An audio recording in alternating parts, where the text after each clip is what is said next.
আজ সবার সঙ্গে একটু আনন্দ ভাগ করে নিই। ভাবি একটা আনবক্সিং করছে, দেখতেই পাচ্ছ। তাই উপহারটা এসেছে সোহিনীর কাছ থেকে। সোহিনী আমার এক বোন, তার সঙ্গে আমার কোনো দিন সামনাসামনি দেখা হয়নি। আমার ভ্লগ দেখে সে আমাকে এতটাই ভালোবাসে, আমাদের সবাইকে এতটাই ভালোবাসে, এই উপহারগুলো পাঠিয়ে বলেছে দিদি এগুলো প্লিজ পরো, আমার খুব ভালো লাগবে। প্রথমেই বেরিয়েছে একটা শাড়ি, এই শাড়িটা মায়ের জন্য। দেখো লেখাই রয়েছে যে মেয়ে পাঠিয়েছে, লিখেছেন শর্মিলাদি। শর্মিলাদি হচ্ছে সোহিনীর মা। শর্মিলাদিও কিছুদিন আগে এসেছিলেন, তিনিও অনেক উপহার দিয়ে গেছেন, সেগুলো দেখাচ্ছি। আর শাড়িটা ভীষণ ভীষণ সুন্দর। উপহার সবসময় সুন্দর আর সেটা একটা পেন হলেও সুন্দর। শাড়িটা মাকে এক্ষুনি তুলে দেবো হাতে। আর আমাদের দুজনের জন্য রয়েছে দুটো কুর্তি, বাবির জন্য এইটা আর পাশেরটা হচ্ছে আমার জন্য।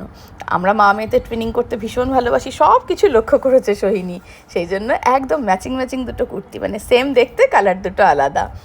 অবশ্যই পুজোর সময় এগুলো পরবো সোহিনী। আর এবার মায়ের হাতে উপহারটা তুলে দিই।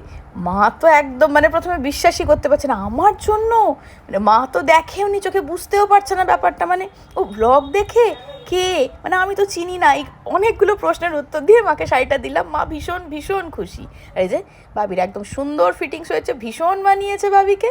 আর আমারও একদম ঠিকঠাক হয়েছে, সুন্দর ফিটিংস হচ্ছে, ভীষণ সুন্দর।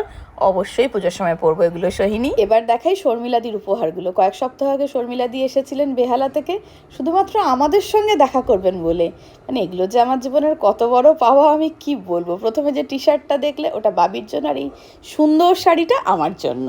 ব্লগ থেকে এই অফুরান ভালোবাসাটা যে মানুষের আমি পেয়েছি, এটাই আমার সব থেকে বড় পাওয়া।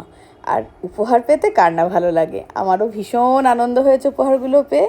আর এগুলো পরে অবশ্যই ভিডিও করব, কারণ পরে কেমন লাগছে সেটা শর্মিলাদিকে দেখাতে হবে না। এই যে মধ্যমণি হয়ে রয়েছেন শর্মিলাদি বেগুনি শাড়িতে, যেদিন দেখা করতে এসেছিলেন ওই দিনকার ছবি। চলো তাহলে দেখা হচ্ছে পরের একটা নতুন মিনি ভ্লগে।